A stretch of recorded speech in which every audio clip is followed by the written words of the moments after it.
Hi friends, പുതിയൊരു വീഡിയോയിലേക്ക് എല്ലാവർക്കും സ്വാഗതം. ഇന്നത്തെ വീഡിയോ ചെറിയൊരു വ്ളോഗാണ്. ഇന്ന് എൻ്റെ മോൻ്റെ ബർത്ത്ഡേ ആണ് കേട്ടോ. അപ്പോൾ ഇന്ന് കേക്കൊന്നും കട്ട് ചെയ്യുന്നില്ല. അപ്പോൾ അവന് വീഡിയോയുടെ മുന്നിൽ വരാൻ ഭയങ്കര നാണക്കേട്. അപ്പോൾ വീഡിയോയുടെ മുന്നിൽ വരേണ്ട, കേക്ക് ഞാൻ ഓർഡർ ചെയ്തതാണ്.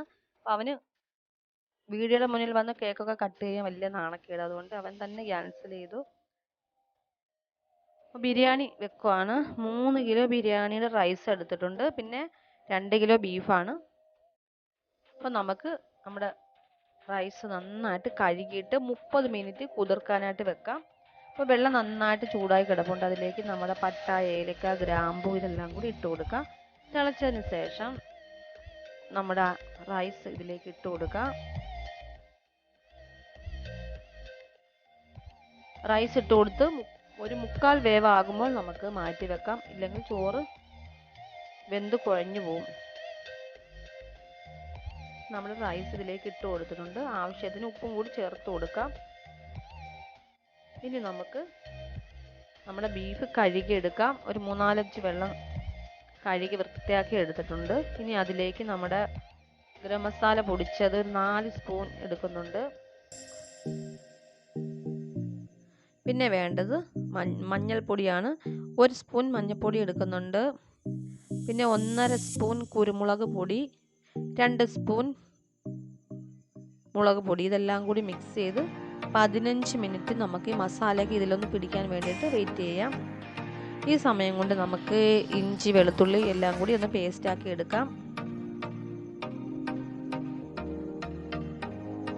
നമ്മുടെ എണ്ണയും നെയ്യും കൂടി നന്നായിട്ട് ചൂടായിട്ടുണ്ട്. അതിലേക്ക് ഇഞ്ചി, വെളുത്തുള്ളി, പച്ചമുളക് ഇതെല്ലാം കൂടി ഇട്ട് നന്നായിട്ടൊന്ന് വഴറ്റിയെടുക്കാം. അപ്പോൾ ഞാനൊരു 6 പച്ചമുളക് എടുത്തിട്ടുണ്ട്. 2 നല്ല പഴുത്ത തക്കാളി എടുത്തിട്ടുണ്ട്. ഇനി ഇതിലേക്ക് നമുക്ക് സവാള ഇട്ട് കൊടുക്കാം. ആവശ്യത്തിന് ഉപ്പും കൂടി ചേർത്ത് കൊടുക്കാം കേട്ടോ. പിന്നെ ഒരു 3 സ്പൂൺ മല്ലിപ്പൊടി, 2 സ്പൂൺ മുളക് പൊടിയും കൂടി ഇട്ട് കൊടുക്കുന്നുണ്ട്. ഒരു 1.5 സ്പൂൺ നമ്മുടെ മസാലയും കൂടി ഇട്ട് കൊടുക്കുന്നുണ്ട്. ഇതെല്ലാം കൂടി മിക്സ് ചെയ്തതിന് ശേഷം നന്നായിട്ട് വാടി വന്നിട്ടുണ്ട് നമ്മുടെ സവാള.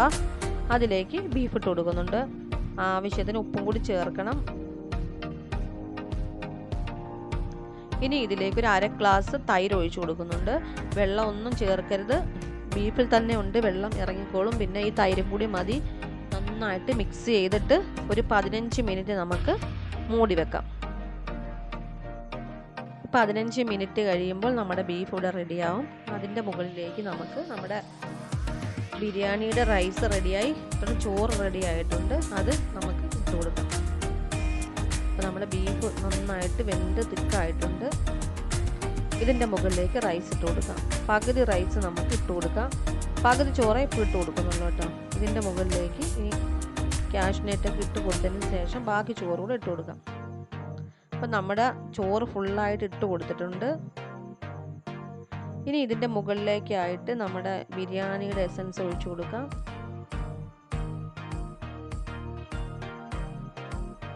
ഇനി ഒരു 15 മിനിറ്റ് ആവി പുറത്ത് പോവാതെ നമുക്ക് തീയുടെ കണലിലേക്ക് വെക്കാം. ഒരു 15 മിനിറ്റ് കഴിഞ്ഞ് നമുക്ക് ബിരിയാണി പൊട്ടിക്കാം. അങ്ങനെ നമ്മുടെ ബിരിയാണി, അടിപൊളി ടേസ്റ്റി ആയിട്ടുള്ള ബിരിയാണി റെഡി ആയിട്ടുണ്ട്.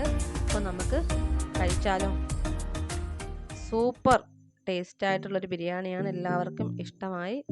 അപ്പോൾ മോനിക്ക് ഞങ്ങളൊരു ഗിഫ്റ്റ് കൊടുക്കുന്നത് വാച്ചാണ് കേട്ടോ. അപ്പോൾ അവനൊരു വാച്ചാണ് വാങ്ങിയത്.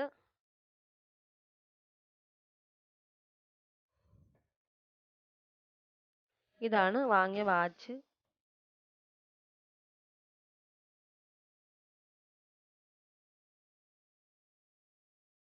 അപ്പോൾ അവൻ്റെ ഫ്രണ്ട്സൊക്കെ വന്നിട്ടുണ്ടായിരുന്നു. അവർക്ക് ചോക്ലേറ്റൊക്കെ വാങ്ങി കൊടുത്തു. കേക്ക് കട്ട് ചെയ്യാത്തതുകൊണ്ട്. അപ്പോൾ ഇന്നത്തെ വീഡിയോ ഇത്രയൊക്കെ ഉള്ളൂ. വീഡിയോ ഇഷ്ടമായിട്ടുണ്ടെങ്കിൽ ചാനൽ സബ്സ്ക്രൈബ് ചെയ്യണം, ലൈക്ക് ചെയ്യണം, ഷെയർ ചെയ്യണം. മറ്റൊരു വീഡിയോയിൽ കാണാം. എല്ലാവർക്കും അസ്സലാമു അലൈക്കും.